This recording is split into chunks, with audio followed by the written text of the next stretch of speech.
नमस्कार।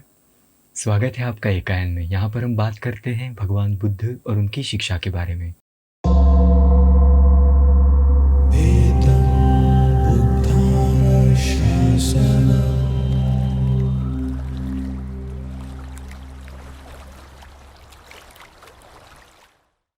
तो आज के इस प्रश्नोत्तर के सत्र में आपसे आए कुछ सवालों का जवाब देने की कोशिश करूँगा। देखिए, कुछ सवाल जो हैं वो गंभीर हैं, साधना से संबंधित भी हैं, तो इनका उतना ही जवाब मैं दे रहा हूँ जितना त्रिपिटक में या बौद्ध ग्रंथों में लिखा हुआ है। अनुभव के आधार पर उसे करना कैसे है, देखना कैसे है, जानना कैसे है, ये आपको विपश्यना के शिविरों में ही समझ में आएगा, किसी प्रशिक्षित आचार्य के पास जाकर ही समझ में आएगा।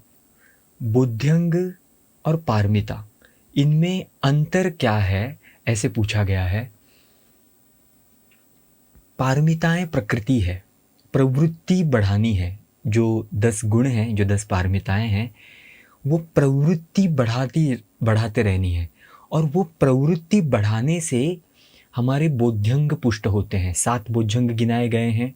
पारमिताओं के बारे में आपको जिक्र मिलेगा वीडियो में, पुराने वीडियो में बोध्यंग के ऊपर हम वीडियो बनाएंगे आगे।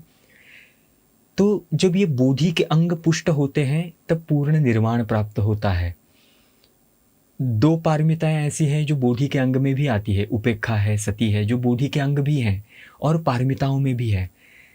तो बहुत ज़्यादा फर्क है ऐसे नहीं। हम बुद्ध्यंगों को बढ़ाने का काम करें, अपने आप अपनी पारमिता भी बढ़ती ही है, उससे भी हम बोधि की ओर अग्रसर होते हैं। सूक्ष्म बातें हैं, छोटी बातें हैं, कंसेप्चुअली बस इतना ही समझे। बोधि के अंग को बुद्ध्यंग कहते हैं और प्रवृत्तियों को, पुण्य प्रवृत्तियों को पारमिताएं कहते हैं। अरहंत होने के लिए क्या घर छोड़कर भिक्षु होना आवश्यक है, ये सवाल है। सहायभूत तो होगा। अगर निर्वाण प्राप्त करने के लिए भिक्षु होना बहुत सहायभूत होता है। कोई व्यक्ति जब भिक्षु बनता है, एक तो उसकी निक्खम्म पारमिता बड़े तेज़ी से पूर्ण होती है, बड़ी आवश्यक पारमिता है, पूर्ण करनी ही पड़ती है। किसी न किसी जन्म में हमें घर छोड़ना ही पड़ेगा और ये निक्खम्म पारमिता पूरी करनी ही पड़ेगी। लेकिन पूर्ण मुक्ति प्राप्त करने के लिए क्या हमें चिवर में रहना आवश्यक है? तो ऐसी आवश्यक बात नहीं है, ये मन की अवस्था है। लेकिन ऐसे जिक्र हमें त्रिपिटक में और कमेंट्री लिटरेचर में, अट्टकथाओं में मिलते हैं कि गृहस्थ रहते हुए अगर अरहंत पद प्राप्त करे, पूर्ण निर्वाण प्राप्त करे, तो उसकी शरीर च्युति हो जाती है, शरीर क्षय हो जाता है। कुछ 1-2 ही उदाहरण हमें मिलते हैं। एक तो बड़ा उदाहरण है भगवान बुद्ध के पिताजी राजा शुद्धोधन का। वो कभी भिक्षु नहीं बने, लेकिन वो भगवान के संपर्क में आए, धम्म के संपर्क में आए, उन्होंने अपनी यात्रा पूरी की, और ऐसे कहा जाता है कि मरने से पहले वो पूर्ण निवृत्त हो चुके थे, अरहंत हो चुके थे, और उन्होंने शरीर त्यागा, गृहस्थ रहते ही शरीर त्यागा। अलग अलग कालखंड मिलते हैं कि अगर कोई व्यक्ति अरहंत बनता है और गृहस्थ ही है, भिक्षु नहीं है, तो कहीं जिक्र आता है कि वो लगभग 1 घंटे के करीब में ही अपना शरीर त्याग देगा। कहीं पर जिक्र आता है कि वो 1 दिन के अंतराल में ही अपना शरीर त्याग देगा। तो गृहस्थ रहकर वो कायम नहीं रह सकता, वो जीवित लंबा जीवन अरहंत बनकर, अरहंत भी है और गृहस्थ है, ऐसा बनकर वो लंबा जीवन गृहस्थ बनकर नहीं रह सकता, भिक्षु बनकर रह सकता है। बड़ा महत्व का प्रश्न है।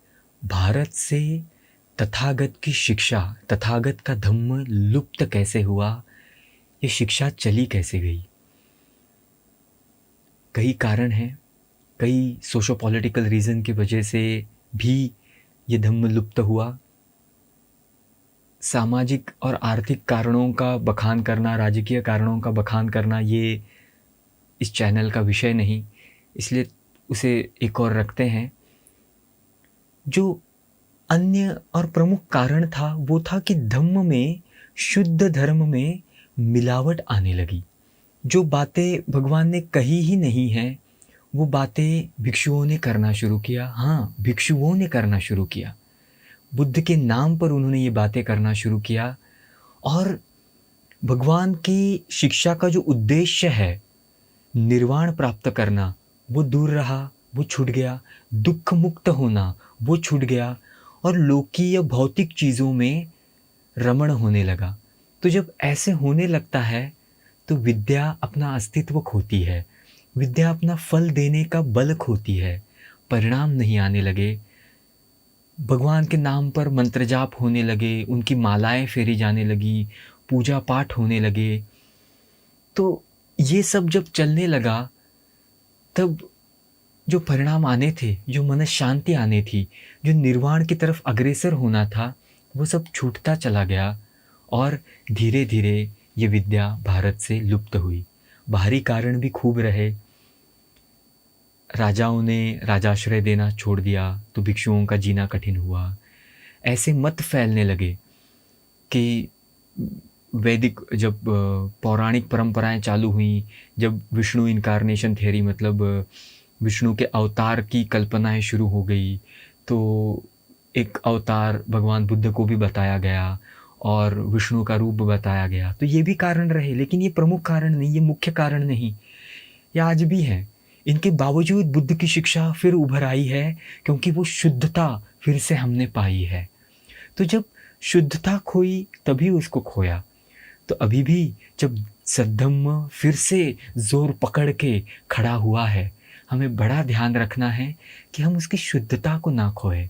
जो प्रैक्टिस करनी है, जो हमें धारण करना है, वो करते रहें, तभी जाकर ये शिक्षा और आगे बढ़ी रहेगी। जैसे जैसे अशुद्धियाँ आती रहेंगी, ये धर्म फिर से लुप्त होता चला जाएगा, उसमें मिलावट आती चली जाएगी। तो अभी के लिए इतना ही। आपके कुछ और सवाल हों तो हमें ज़रूर पूछिएगा। अगर ये वीडियो अच्छा लगा हो तो औरों को बताइएगा। ऐसे ही वीडियो बार बार पाने के लिए हमें सब्सक्राइब भी करिएगा। नमस्कार।